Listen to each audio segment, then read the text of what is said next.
Santa Claus, the man in red, white beard, big smile, flying reindeer. Hit subscribe and unlock the past. Today, he's everywhere.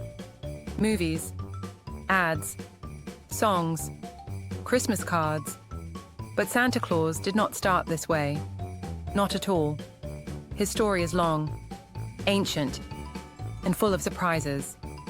The real story begins over 1,700 years ago, in a small place called Myra, in modern-day Turkey. There lived a man named Nicholas. He was not rich, he was not famous, but he was kind. Nicholas was a Christian bishop, and he loved helping people in secret. One famous story tells us this. A poor man had 3 daughters. He could not afford dowries for them. Their future was dark. Nicholas heard about it. At night, without being seen, he threw bags of gold through their window. The girls were saved, and Nicholas disappeared. No name, no credit, just kindness. After Nicholas died, people remembered him. They told stories, and those stories spread. Nicholas became Saint Nicholas, the patron saint of children and the poor. Every year people celebrated him, especially children. In Europe, St. Nicholas Day became important. Children received small gifts, usually in early December. St. Nicholas wore religious clothes, not red, not fluffy, very serious. But the idea was born.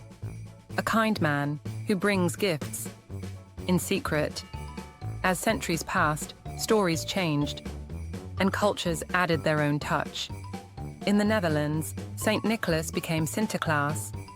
He arrived by boat, from far away, wearing a red cloak with a long beard. Children left shoes by the fireplace, and Sinterklaas filled them with gifts. Sound familiar? In the 1600s, Dutch settlers traveled to America. They brought Sinterklaas with them, but Americans struggled to pronounce the name. Sinterklaas slowly became Santa Claus, and everything changed from there. In early America, Santa was not very popular. Christmas itself wasn't even celebrated much. But in the 1800s, writers and artists transformed Santa forever. In 1823, a poem was published. It changed history. A Visit from St. Nicholas, also known as "'Twas the Night Before Christmas." This poem introduced new ideas. Santa had a sleigh, 8 reindeer. He came at night.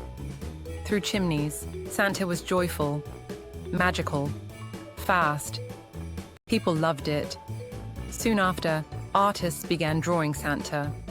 One of them was Thomas Nast. He gave Santa a round body, a friendly face, a big belly. He also placed Santa at the North Pole, with elves and a workshop. Santa was no longer a bishop. He was a magical character. But one big detail was still missing. The famous red suit. Many people think Coca-Cola invented Santa. That's not fully true.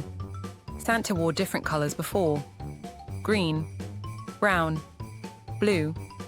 But in the 1930s, Coca-Cola ads showed Santa in red.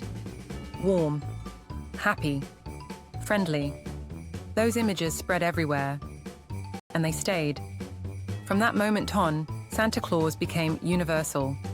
Same look, same laugh, same ho ho ho, but Santa is more than a character. He represents ideas, giving without expecting, kindness without reward, joy shared with others. That's why Santa survived centuries. Different countries still have their own versions. In Russia, there is Ded Moroz, Father Frost. In Italy, La Befana brings gifts. In Spain, children wait for the 3 kings. Different faces, same spirit. Today, Santa lives in stories, in movies, in traditions. Children write letters, parents hide gifts, families gather. Santa connects generations. But behind the magic, there is a real human story. A man who helped quietly, who cared deeply.